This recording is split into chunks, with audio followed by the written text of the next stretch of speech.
teman pensiunan jaksa itu, Pak, seharusnya kasus ini dimulai dari yang terakhir. Taruhlah mindak, mindak yang sekarang kan mulai dari terakhir. Mindak dulu lah. Kalau yang sekarang terbukti, dia bilang, Pak ini sebelumnya jalan ke sebelumnya lagi jalan, baru ke Tom Lembong, kan gitu. Ini malah Tom Lembong dulu yang sebelumnya tidak diambil, yang sesudahnya yang lebih dekat dengan APBN sekarang, dengan yang sekarang berlangsung malah dibiarkan. Administratif itu faktor mens rea-nya mesti kuat. Kan gitu ya, Bro. Kalau tidak, nanti jangan-jangan besok-besok ada orang membuat kebijakan dikriminalisasi. Ini ya kan nggak boleh kan, Bro. Atau mungkin orang berbuat kebijakan kan ada kemungkinan juga kebijakannya salah, Bro. Kalau kebijakannya salah, terus kemudian ternyata ada kerugian di faktor lain dan kemudian itu dipidanakan, nanti orang takut berbuat kebijakan kan, Bro? Takut berbuat kebijakan. Iya, ini yang sering saya dengar ya, Prof. Tapi kan Prof kan punya banyak pengalaman juga di birokrat sebagai menteri, pejabat-pejabat lainnya. Hal itu kan mestinya banyak keresahan seperti itu, Prof.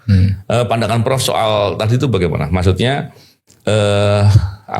resiko adanya suatu kebijakan atau keputusan pejabat publik yang itu kemudian kalau mens rea itu dihilangkan, resikonya mudah dikriminalisasi. Makanya dalil yang paling awal di dalam hukum pidana paling mendasar itu tidak boleh orang dihukum tanpa kesalahan. Maka mens rea itu tetap harus ada, apalagi kepada pejabat pemerintah yang pilihan-pilihannya banyak dan harus dilakukan, tidak boleh diam karena harus bertanggung jawab kan. Pasti ada risiko, risiko. Nah cuma di situ bisa diukur kan mens rea-nya dari 4 itu tadi. Kalau ada guilty mind gitu ya, niat jahat gitu ya begitu ukurannya tetap 4 itu tadi. Kalau tidak ada itu tidak bisa, dan itu sudah dinyatakan oleh hakim tidak ada. Gitu.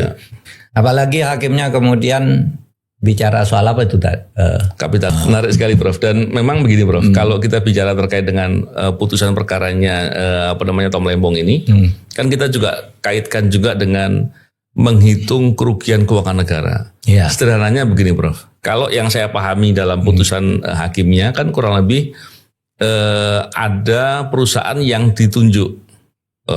Ada izin yang diberikan dan ada perusahaan yang melakukan impor dan dijualnya ke PPI. Penjualan dari hasil impor yang diolah di dalam negeri ini kemudian dijual dengan harga 9.000 kurang lebih begitu. Ternyata ada istilahnya HPP, harga pokok pembelian atau apalah istilahnya. Itu yang sebetulnya dibuat untuk memproteksi petani. Tujuannya agar petani ini hasil panennya atau hasil olahan yang menjadi gula itu tidak dibeli dengan harga murah. Dan faktanya memang dari beberapa fakta-fakta di persidangan kan dibahas bahwa petani juga dibelinya banyak di atas harga 10.000. Memang untuk kepentingan petani saya pikir itu bagus kan, Prof. Dan nilai 9.000 dikaitkan dengan HPP. Ini kan penentuan itu juga menjadi masalah. Belum lagi, Prof, dalam pandangan saya, penentuan kalaupun seandainya itu harga acuan 8.900 itu masuk akal dan benar untuk dijadikan acuan, sehingga dihitung lebih mahal 100 rupiah dari masing-masing per kilonya, itu kan mestinya bisa dijadikan dasar untuk menyalahkan ke terdakwa apabila ada kausalitasnya langsung dengan perbuatan.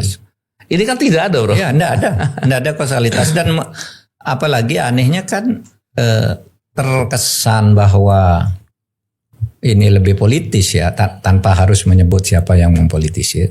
Terkesan lebih politis karena ketika ditetapkan sebagai terdakwa itu kerugian negaranya belum dihitung. Sesudah proses dinyatakan tersangka baru BPKP disuruh menghitung dan hitungannya salah lagi sehingga oleh hakim sendiri tidak dipakai, Hakim lalu menghitung sendiri seperti tadi itu, asumsi-asumsi gitu. Nah ini kan kelihatan bahwa udahlah tersangkakan dulu, hitungannya nanti gitu. Belum ada unsur kerugian negaranya itu. Artinya unsur kerugian negara itu baru ditemukan, baru dibuat sesudah orang dijadikan tersangka. Kan gitu. Nah itu juga kemudian menimbulkan kesan ini sepertinya politis ini kan gitu. Maka saya semula tidak mau menggunakan dalam kasus Tom Lembong, dalam kasus lain seperti misalnya Hasto. Saya katakan tidak ada kriminalisasi, tapi mungkin politisasi. Artinya penetapan penersangkaan itu bisa saja unsurnya terpenuhi. Tapi mengapa yang sebelumnya tidak? Mengapa yang mengizinkan dan bahkan menganjurkan kok tidak dimintai pertanggungjawaban? Kan gitu kan? Mengapa sesudah itu padahal aturannya masih sama dan melakukan hal yang lebih besar kok tidak kan gitu? Kalau logika saya ketika diskusi dengan teman-teman pensiunan jaksa itu, Pak, seharusnya kasus ini dimulai dari yang terakhir. Taruhlah mindak yang sekarang kan mulai dari terakhir. Mindak dulu lah. Kalau yang sekarang terbukti, dia bilang, Pak ini sebelumnya jalan ke sebelumnya lagi jalan, baru ke Tom Lembong. Kan gitu. Ini malah Tom Lembong dulu yang sebelumnya anda diambil, yang sesudahnya yang lebih dekat dengan APBN sekarang dengan yang sekarang berlangsung malah dibiarkan. Kan ini tidak masuk akal juga. Betul. Memang gini bro, memang dari beberapa pengalaman saya untuk menangani kasus-kasus korupsi, terutama terkait dengan importasi, itu biasanya ada rentenya bro. Jadi nanti per kilo dapat berapa pejabat yang mengeluarkan izin. Selalu begitu bro. Dan kecenderungannya memang sering begitu. Makanya ketika kasus Tom Lembong ini pertama kali muncul, saya mengira ini ada rentenya nih pasti. Sampai-sampai penegak hukum berani menetapkan tersangka dan memproses ini. Tapi ditunggu ternyata nggak ada. Nah, ini yang menjadi persoalan, bro.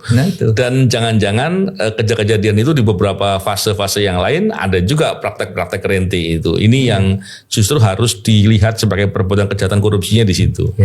Dalam pandangan saya kan gini, bro. Memang orang bicara politisasi hukum. Artinya karena kepentingan politik kemudian orang diarahkan untuk diproses pidana. Saya tidak terlalu mempersoalkan kalau kejahatannya itu jelas, Prof. Contohnya apabila si pejabat A dia berbuat korupsinya terang jelas dan kemudian saat itu kekuasaannya berganti dia ditangani gitu. Kalau masa dia berkuasa nggak ditangani, itu rasanya masih agak mending, bro.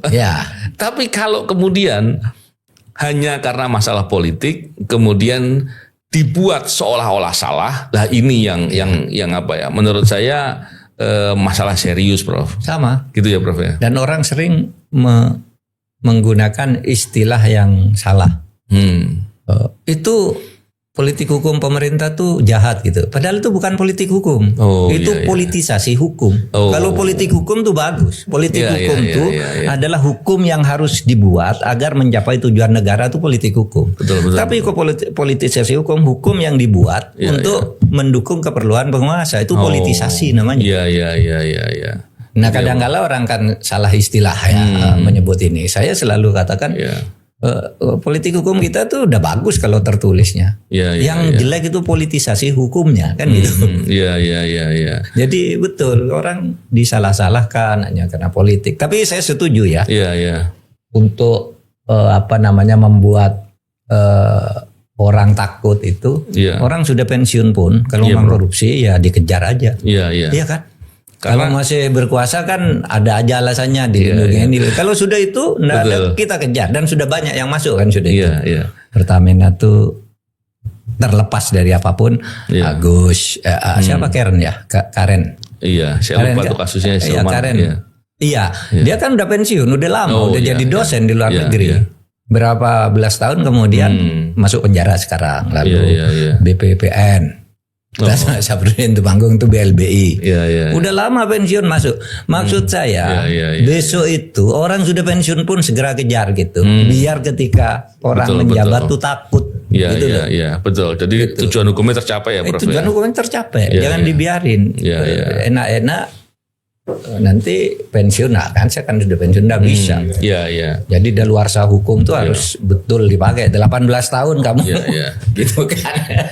karena begini, Prof. Ini maaf, Prof. Paling enggak dalam perspektif diskusi beberapa rekan-rekan aktivis itu mereka pada cerita beberapa pejabat yang nyata-nyata ada perbuatan korupsi, tapi karena dia masih punya relasi dengan kekuasaan untuk pegang kekuasaan, dia seringkali kemudian justru selamat atau tidak ditangani atau dibiarkan atau ditutupi bahkan.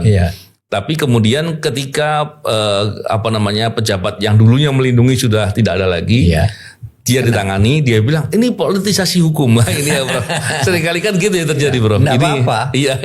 Artinya itu penegakan hukum sebenarnya, karena bukan politisasi hukum dalam arti enggak apa-apa bahwa kan gini hukum itu tergantung pada politiknya. Kalau politik bagus, hukum akan bagus, gitu.